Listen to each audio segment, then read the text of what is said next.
Good morning, I'm Angelo Castro III. I'm Angela and we are the Castros. It's a Tuesday morning. Oo, kamusta na ang air sa inyong lugar? Natin. Quality, oo. Mamaya pag-usapan natin dami nagreklamo. They're likening it to the VAG na meron daw VAG sa kanila pero in-explain daw na it's not VAG, di ba? It's smog. Air pollutant yung nangyayari daw dito sa buong Metro Manila. Pero yung dun sa bandang south, sa definitely Cavite, VAG yun. from Batangas, Cavite, yung area na yun. Rizal, ayun. Mamaya himayin natin yung issue na makakausap tayo tungkol dyan. And of course, ang pinag-uusapan na si dismissed Mayor Alice Go. No, wala, hindi na siya mayor. Dismissed nga eh. Kala ko Not listening. Kala ko Miss Mayor. Dismissed nga eh. Alright. Not listening ka. Alright, we're serving you news in a countdown. All that before your second cup of coffee. This is brunch. Kicking off our countdown, Taal's volcanic smog, or VOG, has reportedly reached more areas in Luzon. According to reports, the VOG was also observed in Cavite, Bataan, and even Metro Manila. But PHIVOLCS explained that what was seen in NCR was smog due to pollution and air moisture. According to its latest bulletin, Taal emitted over 3,300 sulfur dioxide in the past 24 hours. VOG is a type of air pollution caused by sulfur dioxide emissions from the volcano. As promised, let's talk more about that. We have with us PHIVOLCS Director Teresito Bacolcol on the line. Good morning, Director. Thank you for joining us. Yes, good morning, sir and ma'am. Yes, Director, baka naman po you could enlighten us. Bakit po ba nagkakaroon ng volcanic smog or VOG? Okay, so yung volcanic smog or tinatawag natin na VOG ay pinaghalong water vapor and particulates na sinasamahan pa ng sulfur dioxide. And kapag ang mainit na volcanic materials come into contact with water, nagkakaroon ng steaming. Ito po yung pagbubuga ng maputing usok na nakikita natin sa Taal Volcano. Now, kasabay po ng maputing usok ay ang paglabas ng maraming sulfur dioxide. So kung mataas yung steam and kahit may sulfur dioxide pa at malakas yung hangin, wala pong problema since madali naman pong ma-dissipate yung sulfur dioxide. Nagkaroon lamang po ng problema if mabagal yung hangin and the sulfur dioxide would stay on the lower levels. And because of this, nagkakaroon ng VOG. And kapag iniihip to towards the communities, ito yung napapansin ng mga community na nagkaroon ng haze or may sulfuric stench or may yung masangsang na amoy coming from the sulfur dioxide. Yes, Director, but in some instances po ba, is it possible granting may ibang weather systems na nakakatulong, pwede po bang kumalat ang VOG farther out, like for example sa NCR or sa bandang north? Yes, depende po yan sa direksyon ng hangin. If the wind direction is towards the north, pwede pong umabot sa Metro Manila. Okay. Pero dito po sa atin, hindi talaga siya umabot, ano? Dito sa Metro Manila? Yes. Yes, that's right. Yung sa Metro Manila po. Kasi what happened is that the wind speed has been low over the past 3 or 4 days. Not just in Batangas but also in Metro Manila. Right. Now, ano lamang po, around 1 meter per second. So, yung na-measure natin na 3,355 tons per day of sulfur dioxide in Taal, mababa po yan compared sa mga na-measure natin previously. Umabot po ito ng 18,000 tons per day last March 28. Even then, during that time, wala pong VOG na na-form kasi po malakas yung hangin. It just so happened na lately, mabagal po yung hangin sa Metro Manila and sa Taal area. So ngayon, sa Taal area, hindi makaangat yung sulfur dioxide, nagiging VOG. Dito naman po sa Metro Manila, hindi makaangat yung pollutants natin, kaya nagkaroon po ng haze na nakikita natin the past few days. Director, hingi na rin po kami ng update sa inyo doon po ngayon sa Taal. Kamusta po yung lagay doon, yung mga volcanic activity? Okay, so yung VOG po, may presence of VOG pa rin, but kumonti na po yung area na nag-report. Laurel, San Nicolas, Agoncillo, Talisay, Balete, Lemery, Cuenca, Malvar, Lipa City, Taal, Lian, and Nasugbo. Kung compare natin to sa kahapon, marami pong areas na na-report. Malaki po yung tulong nung ulan kahapon, umulan po sa Taal area. Now, as to the volcanic, sa mga earthquakes po, wala po tayong naitala na volcanic earthquake for the past 12 days. So again, this is a very significant information. Ibig po sabihin, wala pong magma na umaakyat. Kasi kapag may magma umaakyat, binabasag yung mga bato, and ito yung nakapag-produce ng volcanic earthquake. Right. And sa ngayon po ba, ano po bang alert level po tayo doon sa Taal area? It's still on alert level 1. Meaning, on alert lang po, no? I mean, hindi naman po hinihikayat yung mga residente doon na magsilikas. Yes, that's right. It's on alert level 1, meaning low level of unrest. Ang pinagbabawal lang, ang recommendation namin is walang taong papasok inside the permanent danger zone. We remind people to observe the PDZ, which is the whole of Taal Volcano Island. Bawal pong pumunta sa isla kasi po like what happened, meron tayong sulfur dioxide dito, but for sulfur dioxide, this is the gas that we can smell. But there are other gases as well that are also dangerous to our health, like carbon dioxide, which kapag na-inhale natin in large quantities can asphyxiate us. We've seen a lot of reminders po ngayon sa social media regarding nga po yung dangers na dala po ng VAG, no, sa kalusugan ng tao, maging sa hayop. But just for clarification, baka po pwede nyo pong ma-remind po, mabigyan ng mensahe yung ating mga kababayan regarding this. Okay, so VAG consists of droplets containing volcanic gas such as sulfur dioxide, which is acidic and can cause irritation sa mata, throat, and respiratory tract. And yung severity po would depend on how much gas concentrations na na-inhale natin and the duration of exposure. So, paalala natin sa ating mga kababayan na umiwas kapag may haze or may VAG, o umiwas sa mga outdoor activities, stay inside their houses, and isara ang mga pinto at bintana. Now, kapag hindi talaga maiwasang lumabas, they can protect themselves sa pamamagitan ng pagsuot ng face mask, N95 kung pwede. Right. Okay. Alright, patuloy po kami makikipag-ugnayan sa inyo. But for the meantime, maraming salamat po sa inyong oras. That was FIVOX Director Teresito Bacolcol. Maraming salamat din po. I remember nung nung una lumabas yung bago lumabas yung COVID, yung unang sabog ng Taal. Yes. Yung umabot sa Metro Manila. Oo. We were also advised to use N95 masks kasi yung surgical masks apparently cannot filter out yung particulates. Pumapasok yung mas mga maliit kasi particles. yung particulates ng VAG galing sa VAG kaysa sa actual butas ng mga mask. Oo. Oo. So, kaya ngayon tatakot na naman yung mga tao tulad ng pagkwentuhan natin kahapon. Ito ba yung pattern na naman? Wag naman sana. No, kasi nagsimula, bago nag-COVID-19 pandemic, di ba, nagsimula ito.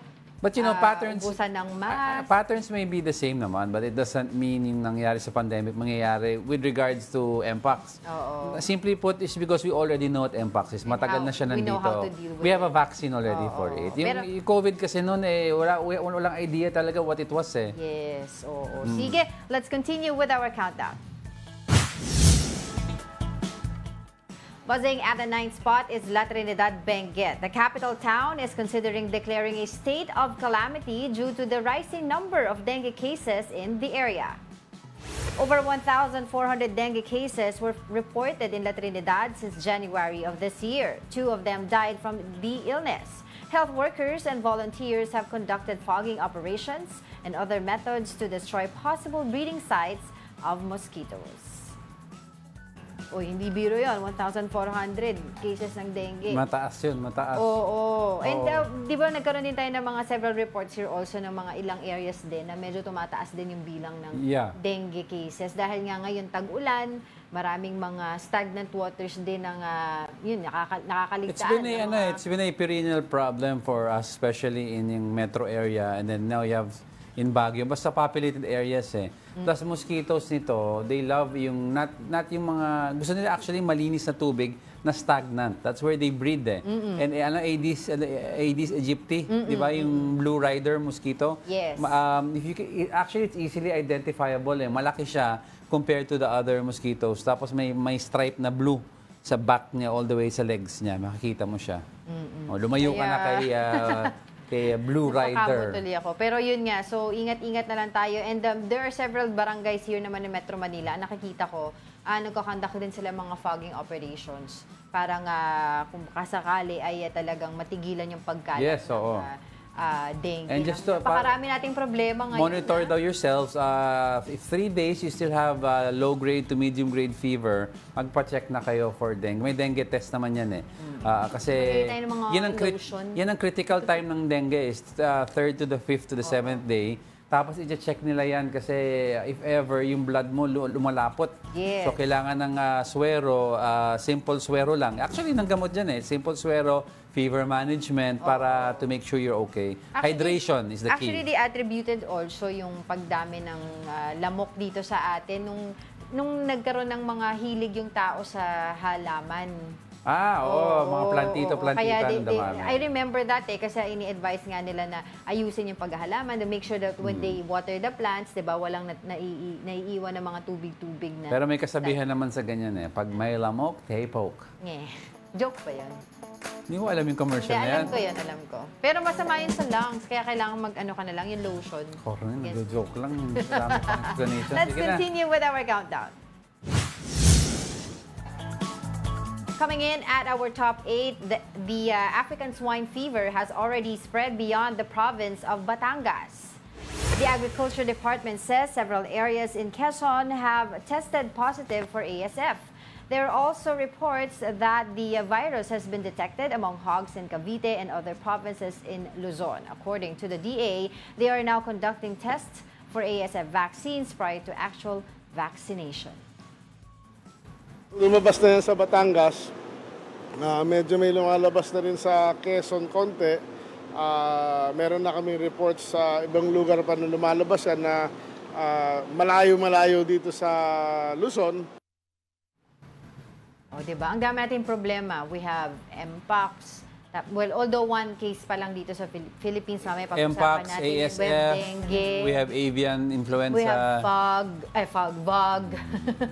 Ang dami. Pero ito, di ba ito sinasabi natin, pinag-uusapan natin a week ago regarding ASF, na sabi nila, ano ba yun, isolated case, hindi nila ipapatupad yung stricter protocols ng tulad ng ginawa nila during the pandemic, di ba? So, kasi kaya naman daw i-contain. Pero ito nga, kumakalat na. So, antayin na lang din natin yung vaccines. Yan ang importante Naisip kasi. ko, lalagyan ko ba ng face mask ang baboy? Of course not. Kasi isip ko, pero para saan kasi they should... Isip ko kasi same protocol. Baka lagyan ko ng face mask at shield yung baboy. Ay, nako. Hindi tayo sa nagmamagaling, pero dapat talaga mas inigpitan na yung protocols nung with or without, actually, madami nagsasabi, with or without COVID, it's up to you naman kung gusto mo mag-face mask. Pero madaming mas nangiginhawa. No, I'm talking about ASF. I know, but in general, yung mga nag-maintain ng protocol after COVID, nagwa-wash ng hands, naglalagay ng mask, napansin nila na yung mga respiratory illnesses or yung mga sakit na dating nararamdaman nila pre-pandemic, medyong nawawala daw. Ibig sabihin, hindi na nangyayari sa kanila. Ang dami nagkikwento lang. I'm not talking about COVID. I'm talking about sakit in general, those who maintain that. Then, na-lost ako kasi I'm talking about ASF. Yes. I'm talking about in general, if I'm saying kasi ang dugtong nito, any precaution that is taken, regardless of what sickness it is, ay wala namang masama because at the end of the day, prevention is better than cure. Yes. So yun ang dinidireksyon ko. Ikaw naman Hindi ko kasi nag-guess mo face mask yung ba. Pero yun nga. So kasi 'di ba, ang kaakibat yan kapag maraming mga namamatay due to ASF, syempre tataasan naman yung tataas yung presyo ng mga baboy dahil magkakaroon ng mga kakulangan sa bilang ng mga baboy. Although meron daw repopulation program, pero make sure yung repopulation program na yun hindi maapektuhan ng ASF. Okay na. And with that, let's continue with our countdown. Ba, ikaw nag-segue? Hindi other pala, news to Ganun naman kasi. In other news, the Marcos administration launched the Servicio Fair Caravan to help in expediting government services. Mobile Journal Julie Baiza with the report. President Bongbong Marcos is urging government agencies and local government units to make it easier and more accessible for Filipinos to receive the help they need. This is part of the Bagong Pilipinas Serbisyo Fair or BPSF. Hinihiling ko sa lahat na ang ating mga iba't ibang may ahensya ng pamahalaan, kasama lalo na ang local government unit, na patuloy pa nating pagbutihin, pabilisin at palawakin ang mga serbisyo upang maabot natin ang lahat ng ating mga kababayan nasan man sila naroon. The Serbisyo Fair Caravan acts as a one-stop shop offering services like processing passports, NBA clearances, loan applications, and even consultations with the PhilHealth and SSS. It began in Ilocos Norte but now it has reached 21 provinces. Napakahirap iwanan ng trabaho, napakahirap iwanan ng ang mga bata, napakahirap maghanap ng sasakyan, lalo na kung malalayo, mahal ang pamasahe. Kaya binaliktad natin, ba't sila pa ang pupunta sa atin? Kaya ito, ngayon nakita natin ang BPSF. Yan ang naging buhay ng pag-iisip na yan. At sa aking palagay, napakagandang naging resulta. President Marcos proudly shared that the services provided have amounted to 12 billion pesos, while financial aid distributed through the Serbisyo Fair has reached 5 billion pesos. He also has a message for the public. Hiyakatin din natin ang ating mga mamamayan na sumali dito sa Serbisyo Fair at gamitin ang pagkakataon na mapabuti ang kanilang paghanap buhay at ang kanilang pagtulong sa kanilang sarili at sa kanilang pamilya. Mobile journalist Julie Baiza, We Are One News. Now coming up, is the World Health Organization recommending travel restrictions against the spread of Mpox. And Alice Go's legal camp responds to Senator Risa Contiveros' claims that the dismissed mayor fled to Malaysia last month. Hindi nga daw no. Ka-branchies natin, marami silang gustong sabihin. Malaysia, Indonesia, Singapore. Oo, alamin niyo po, ang ating magiging number one mamaya. Hindi si Alice Go, she did not fled. Ito si Go. Bakit pa? What nga? Go. Nakalimutan ko yung Chinese name niya. Ha? Nakalimutan ko yung Chinese name. It's Go Go Waping. Waping. Siya ang nag-fled, hindi si Alice Go. Tignan natin. We are just getting started, mga kapatid. More of our top 10 news when brunch returns. Keep it here on One News.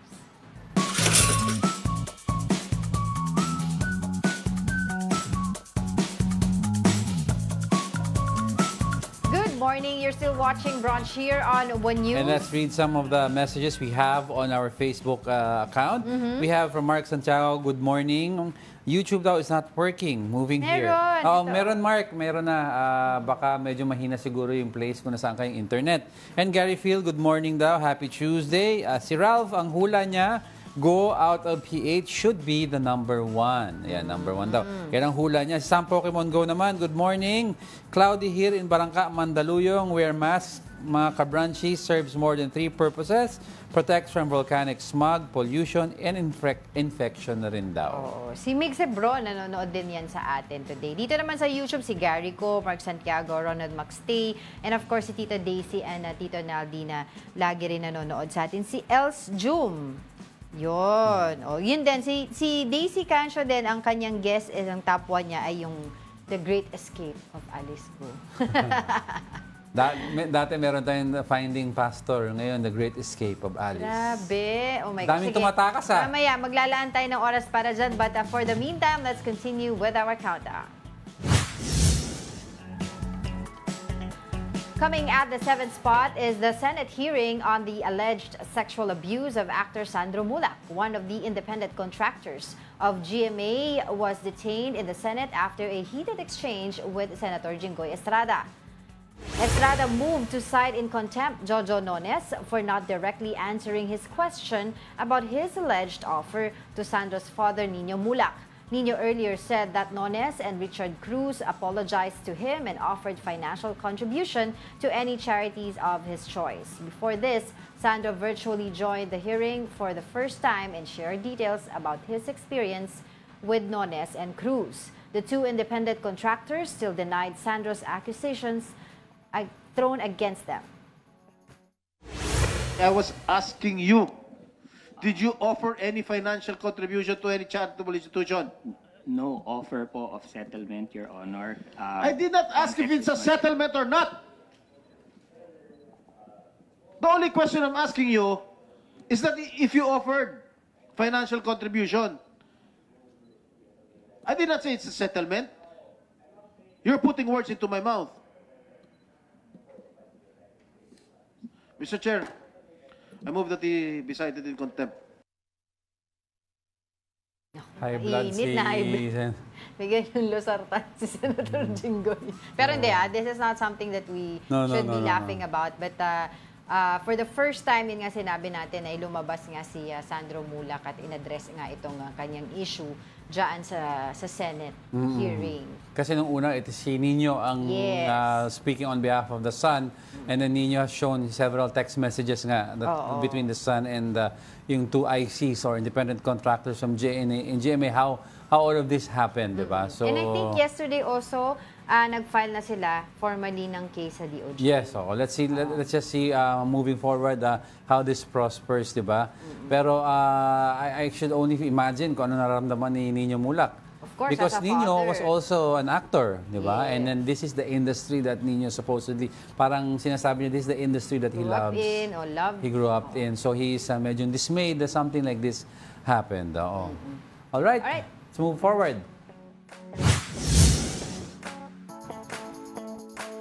Moving over to our top 6, the government still calls on Filipinos in Lebanon to leave the country. This as tensions between Hezbollah and Israeli forces continues to intensify. The Foreign Affairs Department says they are now considering to place Lebanon under Alert Level 4. That would mean mandatory repatriation for all Filipinos, whether documented or not. Sana tugunan nyo yung tawag namin, no? Hindi namin magagarantiya inyong kalikasan o inyong katiwala, inyong safety kapag nagkaroon ng gera at sana hindi maabot doon. Actually, tinaasan nga nila yung mga ibibigay nilang assistance dito sa mga i-repatriate nila natin ng mga Pilipino from Lebanon. From 75, they changed it to, from 50,000 to 150,000. So 75,000 will come from the DMW and 75,000 will be provided by the OWA, Overseas Workers Welfare Administration. Pero hindi yan malaki ha kasi most of them yung mga matatagal na doon, mas lalo na those who work in the ships in those areas, they earn somewhere between $1,500 to $2,500. So this is roughly 75,000 to 150,000 ang kinikita nila. It depends sa type of work. But yun on the average 70,000 yan. And if it's let's say 150 ang offer, that's 2 months. Well, that should be enough for them to decide in this next 2 months, kunyari mapauwi sila, whether they still want to go back or tatayo sila ng small business or mag-assistant sila dito. But definitely kasi safety is still our number one. Of money, diba? We have to reiterate and put our foot down in government that safety is still the number one concern. Kasi at the end of the day, if you decide against safety sila, number one, buhay nila, may pamilya sila dito. Number two, the things that can happen after, gobyerno din sasalo niyan. So at the expense din of the government. So at the end of the day, we're all looking to our nation to decide. Ano ba talaga? Alright, let's continue with our countdown. Entering our top 5 is Mpox. The World Health Organization, or WHO, is against travel restrictions in preventing the spread of Mpox. WHO said nations should refrain from imposing travel-related health measures like screening, testing requirements, or vaccination. Instead, they urge authorities and healthcare providers to inform travelers with relevant information about Mpox to protect themselves from the illness. WHO also reminded individuals to avoid exposing themselves to others if they are suspected to have Mpox. Monkeypox. Mpox na tawag na nila kasi ayaw na nila gawin yung monkeypox. Nagkakaroon kasi ng negative connotation, di ba, sa monkeypox. Pero dito sa atin, sa Pilipinas, yesterday, how many cases? DOH, nag-issue sila ng statement na meron na tayong 1 case of Mpox Ito detected. yung through sexual transmission na? Close sa contact. No, kasi sabi intimate contact daw 3 weeks ago. Yan ang sinabi. Pero wala kasi siyang travel history itong merong Mpox. Kasi sinabi this person who has it daw had intimate contact. What I really want to know kung nasaan ngayon yung person na yun. Tsaka yung mga naging in contact. Parang sinabi naman where he was in a hospital daw recovering. Parang hindi naman tinago, pero they were saying where he was and then on the road to recovery already. And they're also doing contact tracing. If ever. Sa mga nakahalubilo. Protocol yan. For any infectious disease naman, protocol is to contact trace. Right. Alright, sige, let's continue with our countdown.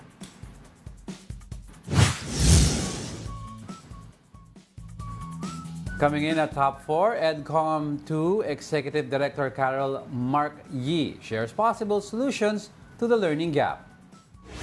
In an interview with The Big Story, Yee said teachers should focus on teaching alone.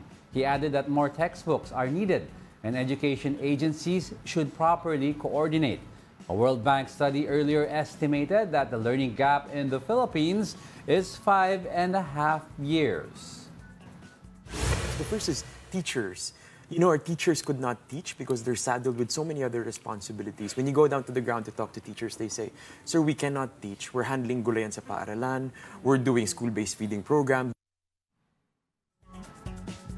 Yun. So, isa sa mga ina-address kasi ever since nga yung workload ng mga teachers. Oo. 'Di ba? Kasi as of now yata merong mga 6 to 8 classes na na-handle lang isang teacher, and ang per class ay would consist of 55 students, at the within minimum. 35 to 55 students.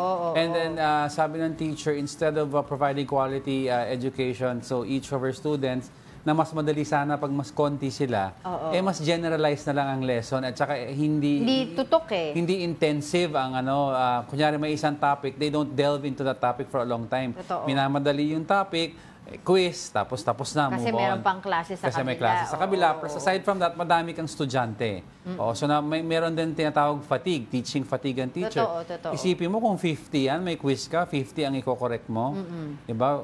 How do you handle a class of 50? That's hard. Totoo. Tapos sinasabi nga din nila talagang tumaas yung learning gap ng Pilipinas, especially during the pandemic. Kasi diba, number one, of course, alam naman natin, we don't need to explain that, na hindi rin nagkaroon ng kumbaga focus lahat, diba? Dahil ang hirap ng online diba, na magtuturo ka online. Pero alam mo, naisip ko lang kasi, hindi lang naman ang Pilipinas ang dumaan sa pandemic. Every other nation dumaan sa pandemic. And yet, Japan maintained their yung learning gap nila. Hindi man malayo ang learning gap ng Japan In other countries also, di ba? At the end of the day, we can point fingers to any of the situations that the country has been through. But it's still the number of students at one teacher is handling. Yun ang problema. And until you address that issue and the lack of classrooms, then we will always have that learning gap. Baka lumaki pa yan. Totoo. At saka yung sinasabi din nila dun sa matatag curriculum. Kasi divided yung mga guru dyan yung mga sa education sector na sinasabi nila na dapat tanggalin na lang yung matatag curriculum. Dahil one of the programs ng matatag curriculum is yung Catch-up Fridays. Wherein yung mga estudyante magbabasa. The day will be dedicated for reading. Ang nangyayari daw kasi yung mga estudyante, dahil ayaw nila magbasa, a-absent na lang. Yun ang nangyayari. Pero of course, ito namang sinabi ni Deputy Secretary Sani Angara, hindi natin yan ititigil kasi ang hirap din naman. Well, I also understand that na kada may programa tayong bago, pag hindi nagustuhan, isa-stop. Hindi naman din also maganda you have to wait, you have to give the program a chance. Actually, yung Catch-up Friday na yan ni former Secretary Sara and Vice President Sara Duterte, I like that because nung 80s, dinaanan ko yan. I was a grade school sa Ateneo, and we had Fridays, we had what you call yung SRA activity, yung skills reading activity. That was every Friday. Yung SRA kasi, kung alam niyo yun, alam mo ba yung SRA cards? May mga cards ang school, tapos dudukot ka ng card, may color-coded yan. Each student will get one card. and then he'll spend the next 3 or 4 hours lang in your chair to read that card. That card kasi is a story. And then when you're done reading that card, babalik mo yung card, and you will get a corresponding answer sheet for that card. And they will ask you questions about yung nabasa mo, and then in your own words, you make answers. So parang binibuild niyo yung reading comprehension mo, how you construct sentences. Every Friday, I remember, pinagdadaanan namin yun sa grade school. So it was a reading, we call it Reading Fridays. Ito, Catch-up Fridays. So very similar yung program. I understand that because you're so focused on math, science, history, and all other things, economics, PE during the whole week. Diba that sometimes yung grammar mo tends to slip already. Saka yung analysis mo. So every Friday we bring it back to that level na puro reading and comprehension ka lang. So yun ang gagawin nga daw nila. Pero yung sinasabi nga ni Deputy Secretary Angara, itutuloy natin. But of course, pakikinggan natin yung ibang mga suggestion on the side. I think he just wants to see lang for how long, he just wants to see in this period of time how effective it can be. I'm sure naman he'll be fair about it. Kasi ina-explain din bago tayo mag-move forward, ina-explain din dito doon sa learning gap, yung mga estudyante na supposedly dapat mag-algebra na ngayon, yung basic foundation of math, hindi nila alam. That's how far the learning gap is here in the Philippines. All right, let's move on. Continue with our countdown. Going to our third spot is Senator Robin Padilla. The senator apologized for his previous statements regarding marital rape. In a Facebook post, Padilla said sorry to those who were offended with his remarks. He said it is not acceptable for men to force their wives to have sex with them when they are, quote, in heat. Several women's groups called out Padilla's statements and described them as blatant disregard for women's rights. At least maayos na yung apology niya. Kasi yung nakaraan na pag-sorry niya, parang nag-gaslight pa na parang huwag kayong ma-offend. Pag ganito, dahil ina-address ko lang naman yung Ngayon, diretsong apology. Ako, offended ako Offend ka? Baka para kami mga dog when men are in heat. Oo, di ba? We're not animals. Men are not animals. Women can be in heat. Men, any human being can be in heat. Para wag sabihin lalaki lang laging in heat. Ano ka, doggy? Okay. Pero hindi. No, it's a joke. Ikaw naman, seryoso. I'm just saying, in general, we are not animals. We are creatures of passion.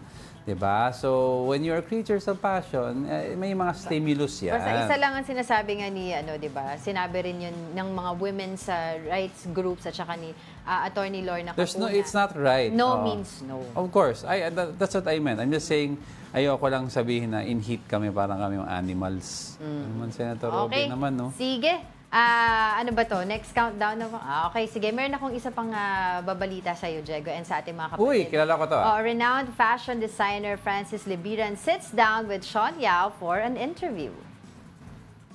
Libiran shares his journey from being an architect to a full-fledged fashion designer. He also bared his inspiration behind the sinag barong worn by Filipino athletes in the Paris Olympics. Catch that exclusive interview on The Long Take on Signal TV and Signal Play later at 6:15 p.m. Abangan niyo po yan. No? And naging controversial din kasi yung kanyang sinag barong na pinasuot sa mga athletes. Diba? So, maganda naman yung design niya. So panoorin po niyo yan mamaya 6:15 Signal TV. Okay, don't go away because we're not done yet. May dalawa pa tayo. Stay with us.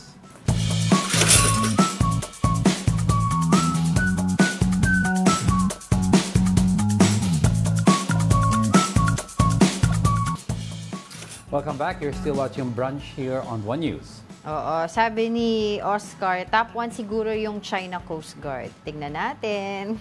Ewan ko, para mainit pa rin kasi si Finding Mayor. Tingnan natin. Ako, alam ko na kung anong top 1. Importanteng issue din yung nangyayari sa Chinese Coast Guard tsaka yung Banggaan. Pero para mainit pa masyado si Mayor. But I can be wrong. Let's see. Sabi ni Gary Field, ang galing ni Sir Angelo mag-explain. Klarong-klaro, parang cheese. Parang si cheese minus the monotonous tone. Galing mo daw. Para mahilig ako Magkano sa cheese. kailangan mo, Gary Field? Gary, halika dito. We'll give you the entire loaf of Monay.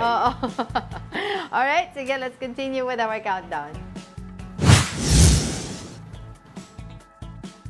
Going straight to our top 2, the Philippine government slams China's statement on the recent collision incident in the West Philippine Sea. The National Security Council says China damaged 2 Philippine ships, the BRP Bagakay and BRP Engaño. Recall that China blamed the Philippines, saying that our ships deliberately rammed their vessel. That short video does not tell the entire story, no? It's a spliced video, it's a misleading video. It was not 4410 or BRP Bagakay who rammed 21551. It was the other way around. 21551 in truth rammed our vessel BRP Bagakay 2 times. The Philippine Coast Guard says this is the first case of China's aggression near Escoda or Sabina Shoal. It adds that this is possibly connected with the presence of BRP Teresa Magbanwa in the area. We realize that the Chinese Coast Guard seemingly disengaged in shadowing our 44-meter vessels. Therefore, we can just assume that the Chinese government thought that those 44-meter vessels are really intended to reinforce our presence in Escoda Shoal. Well, yung supposed Chinese aggression, medyong nag-escalate na not only in terms of how aggressive they become, but in areas where they have not been before. Nandun na sila. Exactly. Like the last time we had that issue yung sa Air Force. Diba? Yung aeroplano natin na... Airspace ang pinag-usapan airspace, doon. Flares ang binitawan sa atin na aeroplano. And then now you have this issue na may spliced video pa ang China to make it look like na tayo ang may kasalanan. When in fact, if you show daw the whole video, that is not the case. Kasi twice daw nagkabanggaan Di ba? Twice daw nag-ram. Hindi ata pinakita yung una. Nakita natin yung hindi pinakita ng China yung una. Yeah. They gave you the spliced version. Right. I was talking about yung mga barko natin na nasira during this ramming incident na ito. And yun nga, tulad ng mga nababanggit natin in the past several days regarding this, sinasabi natin, di ba, kakakaroon lang nung bilateral consultative meeting with China and our counterpart. Look at nangyari sa boat natin on our screens. Yung from the inside, makikita mo yung damage sa atin na barko. And then all of this is happening after yung sinasabi mga, supposedly, we've had discussions with China on how to possibly mitigate or even lessen the aggression in the West Philippine Sea para there is peace. Ang nangyayari kasi, pagdating sa taas, sige, peaceful resolution tayo. Pero pagdating sa baba, on the ground, iba din yung nangyayari. Actually, I don't agree with that kasi China, they have a very tight chain of command. I know. Kung ano yung utos sa taas, yun ang susundin na mo. Exactly. Kung ano yung pinapakita nila sa atin sa taas, hindi... Exactly what I'm saying. So that's what I'm saying is, ang problema is how we understand each other. Kasi on the Chinese side, ang pagkaintindi nila sa usapan natin is magpapaalam tayo. Yes. Sa Philippine side, hindi kami magpapaalam.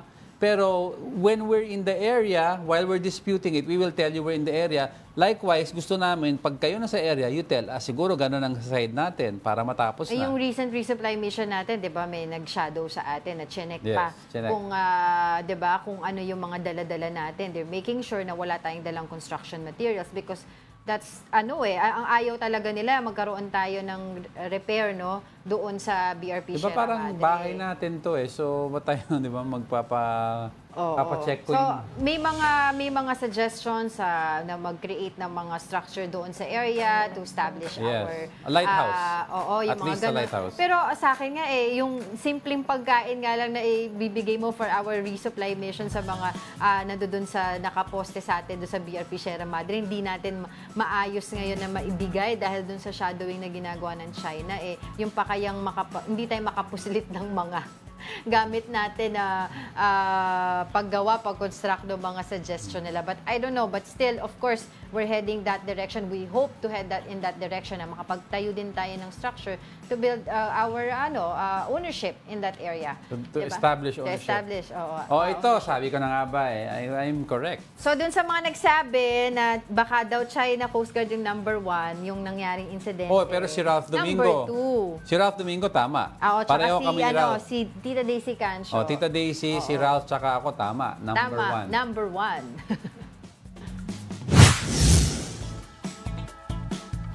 Returning to our top spot is Alice Go. Where is she? Apparently, she is in Malaysia now, according to Senator Risa Ontiveros. However, the Justice Department and Go's lawyer insisted the dismissed Banban Tarlac mayor is still in the country. Here's the report. Where is Alice Go? This is a question of several authorities after the dismissed Banban Tarlac mayor refused to attend Senate hearings about her alleged involvement in illegal pogos. But apparently, Go, who is also believed to be Chinese citizen Guo Huaping, has fled to Malaysia. Senator Risa Ontiveros revealed in her privilege speech yesterday that Guo left the country and entered Kuala Lumpur on July 18 using her Philippine passport. Ontiveros also claimed that Guo eventually met with her family in Singapore. The senator suspects that someone from the government helped Guo to flee the country. Who allowed this travesty to happen? Sinong may kagagawa nito? Hindi makakaalis si Alice Guo kung walang tumulong sa kanya ng mga opisyales ng pamahalaan. Para tayong ginisa sa sarili nating mantika. In an interview with The Big Story, the Presidential Anti-Organized Crime Commission, or PAOC, confirmed that Guo arrived in Malaysia on July 18. Its spokesperson, Winston Casio, added that Guo flew from Indonesia. The Malaysian attaché, the Malaysian immigration officials confirmed that Alice Guo arrived in Kuala Lumpur on July 18 coming from Denpasar or Bali in Indonesia. And she was not the only one supposedly who arrived. Other members of her family supposedly arrived as well. Some senators surmise that Guo used a chartered plane to leave the Philippines. A passenger of a chartered plane is not required to go to the Immigration Bureau's processing center. Pag ikaw ay isang pasahero, gustong pumunta ng abroad, sakay ng isang chartered plane, hindi ka nadadaan sa proseso, hindi ka nadadaan sa immigration, diretso-diretso ka na sa gate, sakay ng limousine mo, SUV, and then pagdating sa tarmac, aakyat ka na sa aeroplano mo. Prior to this, Guo sent a counter affidavit to the Justice Department. A certain attorney Elmer Galicia claimed that Guo personally went to a notary public office in Bulacan on August 14 for her counter affidavit documents. Senator Wing Gatchalian is currently verifying this information. Talaga hong may pinagluloko ho tayo dahil parang lumalabas at bumabalik at despite na mayroon pong arrest warrant ay hindi ho ito pinapansin at imbes lumalabas at bumabalik po sa ating bansa. Kung totoo po na meron ho siyang personal appearance dito po kay Attorney Galica. Guo's lawyer, Attorney Stephen David, insisted that his client is still in the country. Wala, kasi kung out of the country siya, gusto ko maging totoo siya sa akin. Kasi nga, para magawa ko kung anong susunod na hakbang, di ba? Kasi hindi ko naman siya pwedeng pigilin kung gusto niya lumabas, di ba? Sino ba ako? Pero at least kung alam ko nasa ibang bansa siya, at least alam ko kung anong next step na gagawin ko. The Justice Department also believes that Guo is still in the Philippines. But if Guo indeed left the country, DOJ said it will launch an investigation and find the people responsible for the dismissed mayor's escape. For News 5, Gerard de la Peña, we are One News. We're actually supposed to talk to Bureau of Immigration spokesperson Dana Sandoval. We're just having problems with the line, but we want to finally kasi nail this issue right in the coffin. Kung ano ba talaga? Did she leave the country? Didn't she leave? Where did she go? Is she back in the country or she's still out of the country? Nagkaroon ba ng mga pag-alis, pagbalik? Or ano? Kasi parang pag ang sinasabi nila, pag hindi pa daw nagsalita si Senator Risa Ontiveros, hindi naman nila linabas na wala si Alice Guo. But to make it clear kasi wala pa naman whole departure order si Alice Guo. Ano lang siya, ILBO, Immigration Lookout, which means bulletin she can still go out of the country pero minamonitor yung movements specifically. So ngayon, ang question dyan kasi, di ba recently, nung August 14 or 15, if I'm not mistaken, pa-check natin yung date na yun. Basta, nag-file siya ng affidavit, yes, diba, dun sa kaso niya para sa human trafficking personally case. daw went to this sa Bulacan. Nagpanotaryo, alam naman natin ang operation ng pagpapanotaryo, dapat nandoon ka, diba? At saka nag-sworn affidavit. Pero yun, mamaya balikan natin yung usapan na yan. I think we have back with us on the line si Dana Sandoval, spokesperson of the Bureau of Immigration. Good morning po. Good morning. Magandang umaga po. Yes, spokes, thank you very much for joining us. First of all, we'd like to get right to the issue. Ano po ba talaga ang status ni dating Mayor Alice Guo, ang dami pong reports kasi lumalabas na she left the country and she's now back in the country or she's still not in the country. What is her status po? Yes, if titignan po natin yung immigration records solely, pag tinignan po natin yung records ng immigration, there is no record of her recent departure and she is still in the country. But tayo po ay nagkaroon ng coordination with other counterparts from ASEAN countries and napag-alaman po natin na may entries po siya in at least 3 different Asian countries. Okay, Spokes, so you're saying if you were solely to rely on yung mga records nyo at monitoring nyo, if leaving the country legally, wala pa kayong record, but meron kayong intel that she's in other countries as of the moment? Yes, kaya po ang ating suspicion dito is she was able to depart through illegal means without undergoing immigration inspection. So inabuso niya po yung mga pamamaraan ng paglabas ng bansa na hindi po dumadaan sa proper immigration processes. With that, Spokes, what passports could she have used? Do you think she has other passports aside from yung Filipina and yung Chinese? From what we have monitored po, Philippine passports yung ginagamit niya doon sa kanyang pag-transfer doon sa different country. She does not seem to have any other passport sa ngayon. Her Chinese passport, yung Guo Huaping, is already expired and she seems to be using the Philippine passport only. Okay. Miss Dana, kailan po ba natin nalaman yung impormasyon na wala na nga daw po supposedly itong si dismissed Mayor Alice Guo dito sa Pilipinas? Actually, nalaman po ito ng immigration last week, nung Thursday, nung nagkaroon po ng report sa atin, intelligence information, na meron pong parating ng Pilipinas. Allegedly, it was Mayor Alice Guo, Sheila Guo, Wesley Guo, and Cassandra Leong. Paparating daw po ng Pilipinas galing Singapore. They were booked on a flight back to the Philippines from Singapore. At inabangan po natin to at wala po, hindi po sila nagpakita doon sa flight na yon. And it got our leadership started asking questions. Now, why does she have a ticket coming into the Philippines when our records show na siya po ay nasa loob ng bansa? Kaya agad-agad po nakipag-coordinate tayo with our counterparts to ask them kung nasa kanila po ba or pumasok po ba sa kanilang bansa itong si Mayor Alice Guo. At doon po napag-alaman natin na meron siyang 3 countries na pinuntahan. Kung last week po ito nalaman na po na may impormasyon nga po tayo ngayon na impormasyon po kayo last week na wala nga daw po dito si Alice Guo sa Pilipinas. I was wondering lang po bakit po nalaman po namin yung impormasyon na ito ng publiko kay Senator Risa Ontiveros. Yes, minarapat po ni Commissioner Cancinco na ituloy muna ang investigation bago po isumite because the information that we got was very raw. Wala pa pong confirmation doon sa counterparts natin. The information po from the Indonesian counterpart, we got only, I think, yesterday or the day before that. At doon po nalaman na nag-transfer nga po itong sina Alice Guo from Singapore to Indonesia noong August 18. So, kinokolate pa po yung mga data at confirmed data before submission to the Department of Justice for investigation and because they are also our mother department and also to the Senate. Yes, folks, I'd like to ask, you mentioned possibly kasi na lumabas si former Mayor Guo through illegal channels. No? Are you looking at possibly other people within your organization na pwedeng kasabwat ni former Mayor? That's always a possibility po. Tinitingnan natin yung mga tauhan natin as well as possible other government agencies kung siya po ay nakaalis sa mga areas na walang immigration presence. Even private individuals, kasi meron, gagaya ng sinabi ko kanina dun sa ibang mga interviews, may pumikit para makaalis po itong si Alice Guo.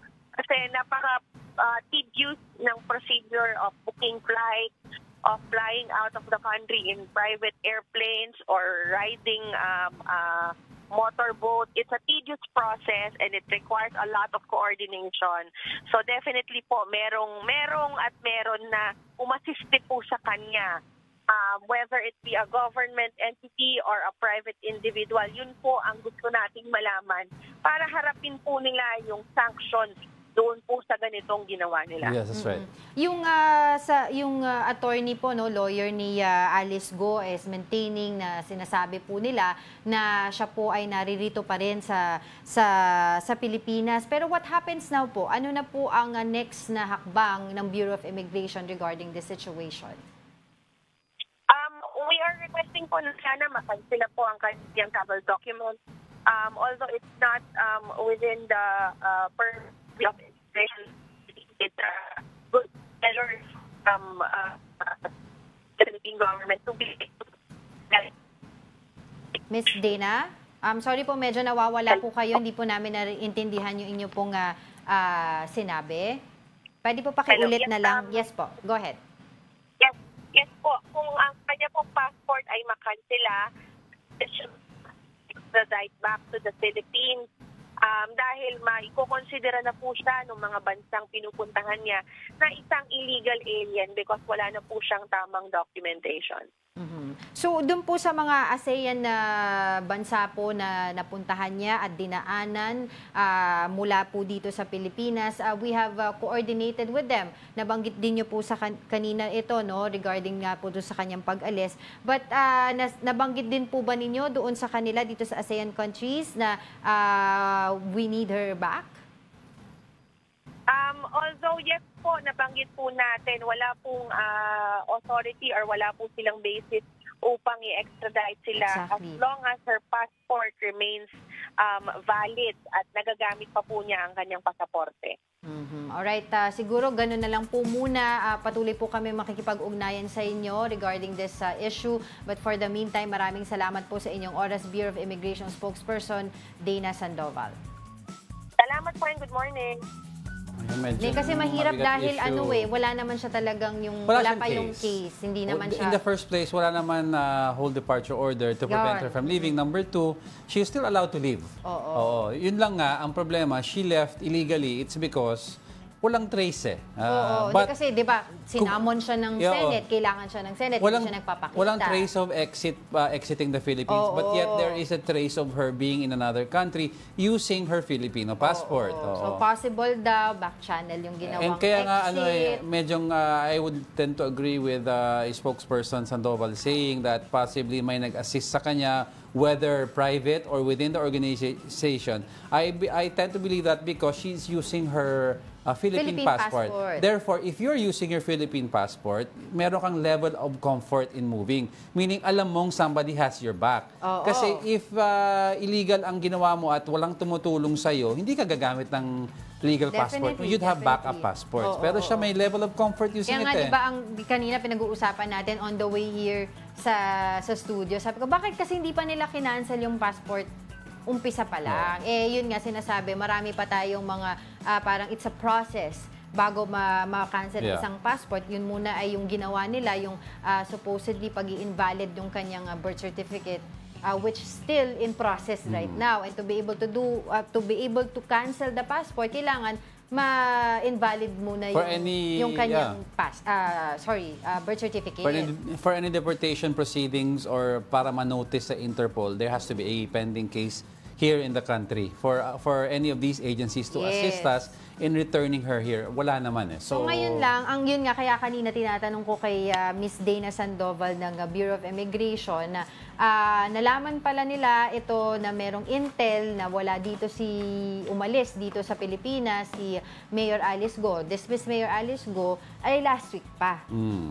Pero kahapon lang natin narinig ito at mula pa mismo kay Senator Risa Ontiveros. So I was gonna ask her, kaya lang nakalimutan ko na rin dahil tuloy-tuloy na rin yung usapan natin. No, I was gonna ask her something else. Kung sinabihan ba nila si Senator Risa Ontiveros regarding this na merong intel. Kasi according to sa speech ni Senator Risa Ontiveros, galing yung impormasyon mula sa NBI. Pero tapos, hindi ako magugu... Okay, sorry. Hindi, wait lang. Tapos kagabi lang nagsabi nga yung...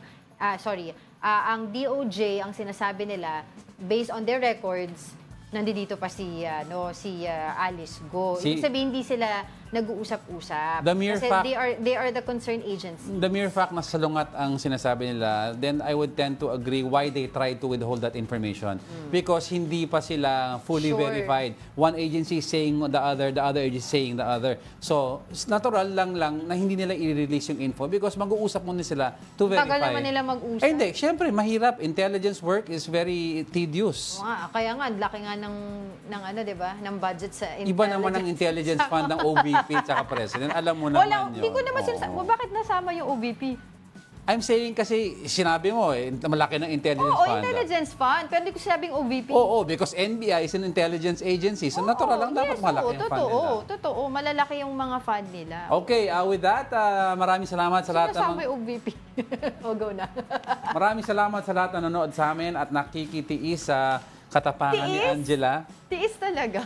Nagjo-jokean tayo dito. Walang pikunan. Go. And with that, I'd like to leave everyone with a quote na huwag mag-give up. And the quote goes, hold the vision, trust the process, from unknown. Hindi natin kilala yan. natin kilala. Denial is not, ano sabi nila? Delay is not denial. And that wraps up today's episode of Brunch. Join us again tomorrow. I'm Angela Lagunzad Castro. And he is Angelo Castro III. We are One News.